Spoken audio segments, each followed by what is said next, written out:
We got a bunch of Dragon Ball stories to cover. For starters, Dragon Ball Z Budokai Tenkaichi leak gives fans update on new game. At long last, Dragon Ball Z fans have finally learned a bit more about the new Dragon Ball Z Budokai Tenkaichi game that Bandai Namco announced back in March. Yeah, they announced it and then it was just kind of like, hey, I hope you're excited. We ain't telling you nothing else for a long time, but yeah, get excited. Unofficially dubbed Dragon Ball Z Budokai Tenkaichi 4, since the last mainline one Bandai Namco left off with was Dragon Ball Z Budokai Tenkaichi 3, which came out way back in 2007. It looks like this latest leak may have finally given the return of the fighting game series an actual name. Bandai Namco trademarked something called Sparking Zero, and if discovery of that trademark is any indication of what's to come, we'll hopefully be hearing about the new game very soon. The trademark in question was spotted within the database of the United States Patent and Trademark Office. It was filed on September 26 by Bandai Namco, and as its case with most of these trademarks spotted ahead of its official release, it lacks any kind of interesting details that might give away more on the game. We don't know much about the game based on that trademark alone, but if you're familiar with the other older Dragon Ball Z fighting games under the Budokai Tenkaichi label, it's not difficult to figure out how the two properties are connected. Budokai Tenkaichi is indeed the Western name for the fighting series, with each game in it following those naming conventions as new games were released, but in Japan the series is called Dragon Ball Z Sparking instead. The first game in the series took that exact title, while Dragon Ball Z Sparking Neo followed it, and Dragon Ball Z Sparking Meteor rounding out the last of the three main games, which I'm imagining they added the Budokai subtitle because before the Budokai Tenkaichi games, it was just Dragon Ball Z Budokai, and I think they did like 3 of those, and then they were probably like, okay, we're gonna make more Dragon Ball games, and these Budokai games are very successful. How about we call those Sparking games Budokai as well? Because yeah, to this day, Dragon Ball Z Budokai 3, in my opinion, is one of the best, if not the best, Dragon Ball Z games ever made. And that's when they started doing the Tenkaichi stuff, I was like, it felt like they kind of peaked with Budokai 3, and then they did Tenkaichi Budokai, and I was like, okay, why not? But yeah, so it probably is going to be called Dragon Ball Z Budokai Tenkaichi 0. I wouldn't be mad at it. Honestly, if you just called it Dragon Ball Z 0, I'd be fine with it too. Why not? I mean, the titling is irrelevant to me. Just give me a really fun, dope game to have fun with my peoples, you know? Still moving on, still moving on. This is for my day ones.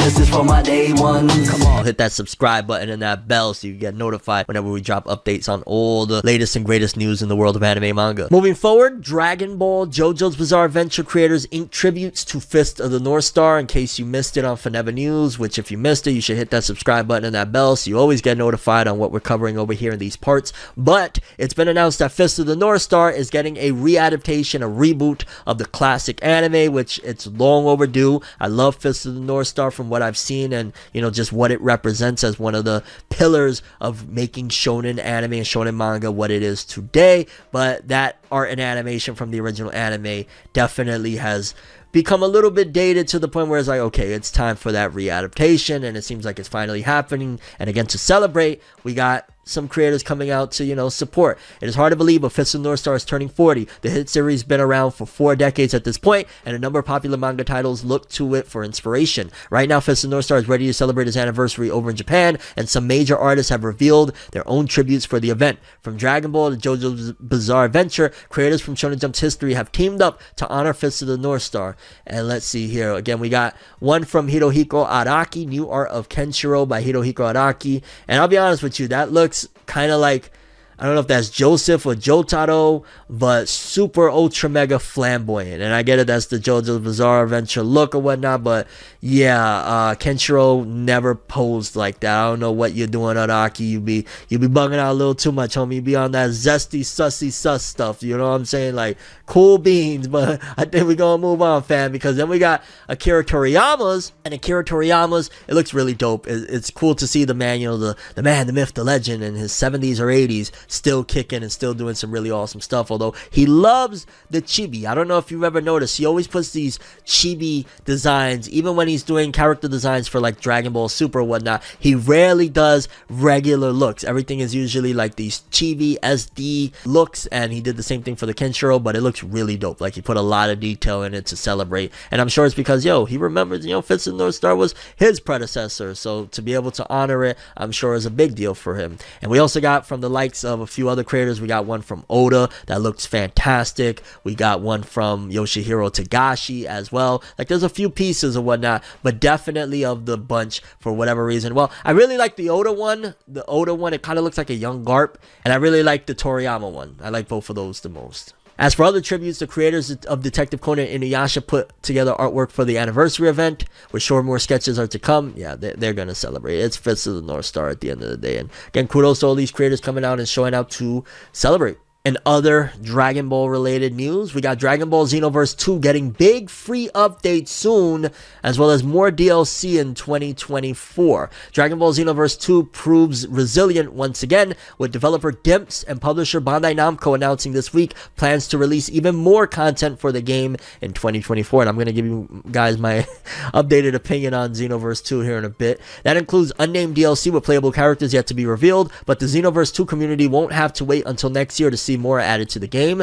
The creators confirmed in a roadmap update shared this week that a big free update is coming much sooner on October 12th. Even more content has been teased beyond the 2024 preview, so don't expect a Xenoverse 3 anytime soon. The official Dragon Ball Games Twitter account first teased the updated roadmap this week by showing off some artwork for the next chapter of Xenoverse 2 and previewing some of what would be included in the free update. That update will launch October 12th, the creator said, which makes for a very short time between the tease and the release, though that's not too uncommon for Dragon Ball games. Below is a preview of what is included, and there's this image that was released that looks so freaking hype of it's Goku next to this character with like some blue glasses, and like it looks like he's Super Saiyan blue, and they're both doing Kamehamehas and like a pink background. And I'm not gonna lie, this looks like box art for what should be Xenoverse 3. I gotta commend them. I will say that above everything, I gotta commend them that 7 years deep and they're still supporting this game. This is a game that they clearly, and a new strategy that they clearly wanted to be behind, of supporting one game for an endless amount of time. I think on the Naruto side of things, just slightly unrelated, but I think they made a big mistake with deciding to do that with the Shinobi Striker title. I get it, it was create a character and they were trying to model that after like the Xenoverse stuff, but it works for Xenoverse in a way because overall Xenoverse upon launch, especially Xenoverse 2, was met with critical praise for the most part. People don't say it's the greatest game in the world. Usually people say like Fighters is the better of the two, but Fighters came, what was it, 2 years later, I think. But ultimately, like, Xenoverse 2, for the most part, a lot of people liked it. I personally think that 7 years is a long time to support a game that I think it originally came out, what, was it PS3 or was it PS4, early PS4? It's been a very long time of them supporting it, but again, I gotta commend that they didn't abandon this thing. And if you look historically, Xenoverse 2 marks the beginning of Namco Bandai's new strategy. Prior to that, it was every single year a new Dragon Ball game. No matter what, every year, Budokai 1, Budokai 2, Budokai 3, Budokai Tenkaichi 1, Budokai Tenkaichi 2, Budokai Tenkaichi 3, Verse Limit, what was the other ones? There was another, Raging Blast. Like, they always had a new game, and then once Xenoverse 2 came out, they took like a couple years for Fighters.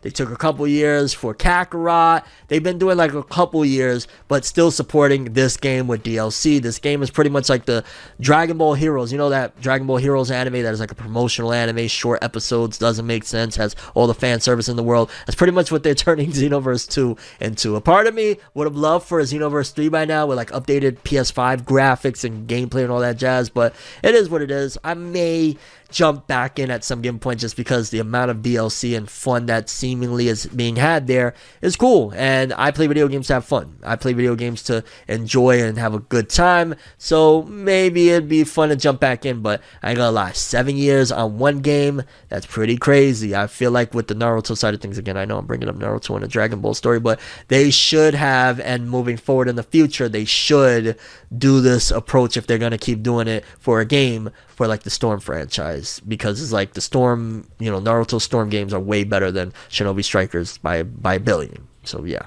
but kudos to Dragon Ball Xenoverse 2 and salute to that new art. I ain't gonna lie, I really was like, yo, it's a Xenoverse 3 because it looks really good. Thought it would have been, wish it would have been.